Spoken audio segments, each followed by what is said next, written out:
go. BJ from Game Gumbo. I've got my guests here, Steve and Alex, and we're talking spicy hot games. And there was another game that you brought out. Steve, you got to check out?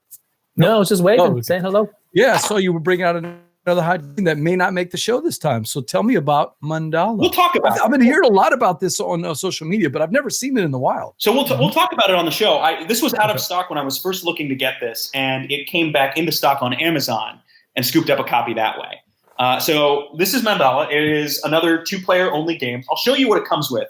This game, this is a kind of a Watchdog Alex moment a little bit. It comes with this very, very large foldable cloth board. I don't know if folks can see that pretty well. I don't like cloth boards. Yeah. Well, and I'm not a fan either. They tried it in Tokyo Highway to kind of have it all fit in that one box. This one, you don't even Tokyo need Highway to be quite this large. It gives it a nice presence. Tokyo Metro, maybe? I mean, here's the thing with this one. You have this little cloth mat. You have a rule book. And you have these cards, this stack of cards. What is the price point on this game? With that, $29.99. Yeah, you're dead right. Oh, 30. I think it's a little much personally, but yeah. And I will say, that's the MSRP, and you're complaining about it? Yeah. Wait, is that the MSRP, or that's what you paid for it? I think that's what I paid for it too. Okay. Well, the MSRP would be higher than probably, right? Based on ordering it from Amazon because it was out of stock. Right. I paid, I think, straight up MSRP for it. But you can feel free to do a little bit of research while I talk through the game. And as Adam Austin says, no, it's not Mancala, it's Mandala. Mm-hmm. Ooh. Bill guessed $28. Jeremy weighing in the chat, and yeah, I would agree. It is pretty sweet. It's another one of these that does a lot with a little, right? As I showed you, it's just a board and it's just this deck of cards. That's all we're talking about. The cards themselves come in these beautiful patterns in different colors. You have an orange one, yellow one, you have a purple one, you have a green one, you have a red one, and you have a black one. 6 different kind of colors of cards. That's the only difference in the deck. There's no special cards, no special abilities. It's just this. And you have a handful of cards, and on your turn you can do one of 2 things. You can either play to one of the 2 areas that you're battling over, and I'll kind of hold this up and explain. So you can either play to one of these 2 areas in the middle, like right in the middle, or you can play to your side of the outside to try and win the card. If you play the middle, you get to draw cards after you do so. If you play to your side, you don't draw additional cards, but you increase your strength and your chances of winning the cards in the middle, which is the prize that you're trying to win.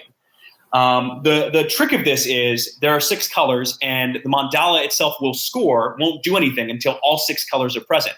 And once a color is somewhere, it can't be somewhere else. So for instance, if BJ, you had an orange on your side of the board, I can't play orange to the middle, and I can't play orange to my side of the board. You can play multiple other oranges to your side of the board to increase your strength. You own that color for that specific mandala. Once it scores, then we distribute the cards in the middle one at a time. So basically, let's say you won that one, BJ. Once all 6 colors are triggered, you would get dealt, or you would choose, I should say, 1 stack of cards in the middle. So if there were 2 reds in the middle, you would get both of those reds. If there was a black, you could pick that one. You pick one of the colors, then I pick one of the colors, and then if there are any colors left, which is possible, you'd pick more of those colors. Then what gets interesting is those cards get scored. And if you see on the end of the board here, you have numbers, and they're upside down on this look, but 1 all the way up to 6. The first time you get a color, let's say I get an orange would go here, and it would mean orange scores at the end of the game 1 point for me. So the first card here doesn't score at all. It kind of determines what gets scored. And then anything past that that's orange now goes in my scoring pile and scores 1 point. The next color I take, let's say it's black, goes in my number 2 column. And now black scores me 2 points per black card at the end of the game, and so on and so forth. So different colors are going to be worth different amounts to different people, depending on when in the game you take them, what things look like. So you want to win clumps of cards, but some cards may be more worthless. You might win 5 cards, BJ, but that may not matter to me because they only count for 1 point each for you. You're seeded a couple of cards at the start of the game into your scoring pile to give you some direction as to what you might want to be of a higher value. The game is going to end in one of 2 ways. One, if any player gets their 6th different color in their scoring pile, we then flip over here, whatever's in the scoring stack, and score. The other way is if the deck runs out, which can happen, you will kind of reshuffle what's in the discard pile, but then the next time any mandala scores, either side scores, the game ends hard stop after the mandala is distributed. I'm struggling to think of a game this is like. This seems like some pretty unique mechanics in there. Is there any reference in there?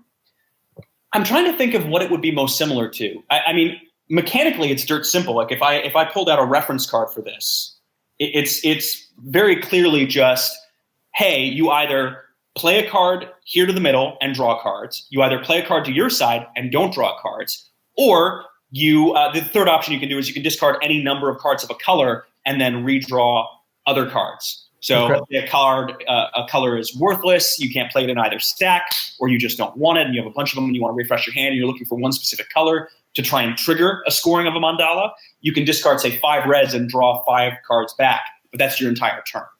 Okay. So it's dirt simple. You'll do one of 3 things on a turn, and you play to one of 2 different areas, and within those 2 areas, you only have 2 options. So I'm hearing a little bit of Lost Cities and Jaipur mashed together. A little bit of. But it needs something else to also talk about the value of what you're getting, and throw in a little bit of biblios for setting the market values for things you're collecting, and you might be on the track there. Yeah, it's a totally different mechanism, but you are setting the value for what you're collecting and turning it up or turning it down based on where you place those cards in your side.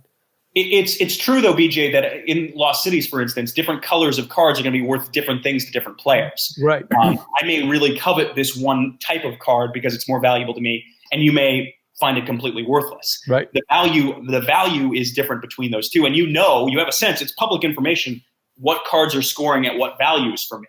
Mm-hmm. So. I like the gameplay. I'm not so sure about the cloth map. It's just not my favorite, man. I will tell you, I didn't dislike it.